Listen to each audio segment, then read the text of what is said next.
Khalid இப்னு Walid ரலியல்லாஹு அன்ஹு அவர்கள் மிகப்பெரிய ஒரு வீர சஹாபாக்கள். 2 கையிலேயும் 2 வாள் எடுத்து சண்டை போடக்கூடிய அளவுக்கு அவர்களுக்கு வீரம் இருக்கிறது. ஒரு யுத்தத்தில் அவர்கள் என்ன செய்கிறார்கள், ஒரு யுத்தம் நடைபெற்றுக் கொண்டிருக்கிறது, மும்முரமாக நடைபெற்றுக் கொண்டிருக்கிறது. திடீரென்று அவர்கள் ஏதோ தேடிக்கொண்டிருக்கிறாங்க. தரையில் எதையோ தேடிக்கொண்டிருக்கிறாங்க.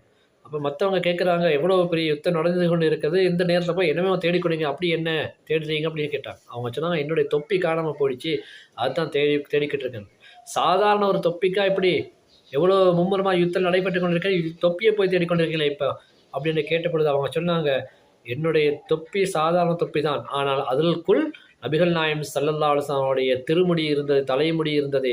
அந்த தலைமுடியை வைத்துக்கொண்டு நான் என்னுடைய தொப்பியை அணிந்து செல்வேன். அந்த தலைமுடியோடு போகின்ற எல்லா யுத்தத்திலையும் நான் ஜெயிச்சிருக்கிறேன், வெற்றி பெற்றிருக்கிறேன் என்று சொன்னாங்க. அப்போ நபிகள் நாயகம் ஸல்லல்லாஹு அலைஹி வஸல்லம் அவருடைய உடம்போடு சம்பந்தப்பட்ட எதுவாக இருந்தாலும் அவர்கள் அதற்குள்ள பரக்கத்தை தேடி இருக்கிறார்கள் சஹாபாக்கள். பிறகு அந்த தொப்பியை தேடி எடுத்துக்கொண்டார்கள், தொப்பியை அணிந்து யுத்தம் செய்கிறார்கள். அந்த யுத்தத்திலே அவர்களுக்கு வெற்றி கிடைக்கிறது. அப்போ ரசூல் ஸல்லல்லாஹு அலைஹி வஸல்லம் உடம்போடு சம்பந்தப்பட்ட எந்த ஒன்றும் இன்னொரு ஆளோடு சம்பந்தப்படுகின்ற பொழுது அவர் அதை கொண்டு பரக்கத்து பெறுகிறார். ஒரு தடவை நபிகள் நாயகம் ஸல்லல்லாஹு அலைஹி வஸல்லம் சபையிலே ஒரு மனிதர் ரசூல் ஸல்லல்லாஹு அலைஹி வஸல்லம் அவருக்கு ஒரு ஆடையை, புதிய ஒரு ஆடையை கொண்டு வந்து கொடுக்கிறார்கள். அப்போ அதை ரசூல் ஸல்லல்லாஹு அலைஹி வஸல்லம் மிக மகிழ்ச்சியோடு எடுத்து தன் மீது அணிந்து கொள்கிறார். ஆசையோடு அணிந்து கொண்டது போல தெரிகிறது. அணிந்து கொண்டுதான் தாமதம். அங்கிருந்து ஒரு சஹாபி எழும்பி, யார் சூழல்லாம் எனக்கு அந்த ஆடையை தாங்களேன்னு கேட்குறாங்க. நபிகள் நாயகம் ஸல்லல்லாஹு அலைஹி வஸல்லம் ஒரு பழக்கம் இருக்குது, கேட்டால் உடனே கொடுத்துருவாங்க. எடுத்து கொடுத்துட்டாங்க அந்த ஆடையை. அப்போ தான் அணிஞ்சாங்க, உடனே எடுத்து கொடுத்துட்டாங்க. அப்போ சஹாபாக்களுக்கெல்லாம் ஒரே வருத்தமாக போச்சு. என்ன இது, சில நாட்களுக்கு பின்னால் கேட்டிருந்தா கூட பரவாயில்ல, திடீரென்று ஒரே நாளில் இப்போ தான் அணிஞ்சாங்க, அதுக்குள்ளே கேட்டுட்டாங்களே அப்படின்னு சொல்லி ஒரு வருத்தம்.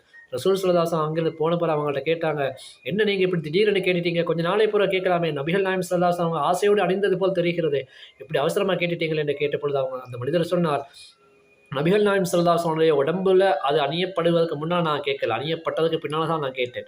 அணியப்படுவதற்கு முன்னால் அதுக்கு வேலை இல்லை, ஆனால் இப்போ அவர்கள் அணிந்து விட்டார்களோட உடம்போடு சம்பந்தமாகிவிட்டது அந்த ஆடை.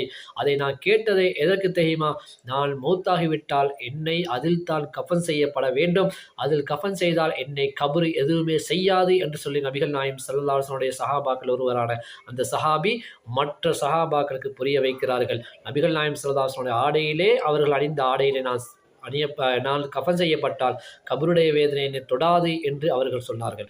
அப்போ எந்த அளவுக்கு அவர்கள் அதிலே நம்பிக்கை வைத்திருந்தார்கள், அது உண்மையான நம்பிக்கையாக இருந்தது. அல்லாஹ் சுப்ஹானஹு வ தஆலா நபிகள் நாயகம் ஸல்லல்லாஹு அலைஹி வஸல்லம் சிறப்பம்சங்களை இப்படி சஹாபாக்களுக்கு மட்டுமல்ல முழு உலகத்துக்கையும் புரிய வைத்திருக்கிறார். அதை மறுத்து சில கூட்டங்கள் பேசிக்கொண்டிருக்கிறது. ரசூல் ஸல்லல்லாஹு அலைஹி வஸல்லம் சிறப்புகளை, நல்ல அம்சங்களை பேசவே மாட்டார்கள். அவர்கள் தான் வழிகேடர்கள் என்பதை நாம் புரிந்து கொள்ள வேண்டும். அஸ்ஸலாமு அலைக்கும்.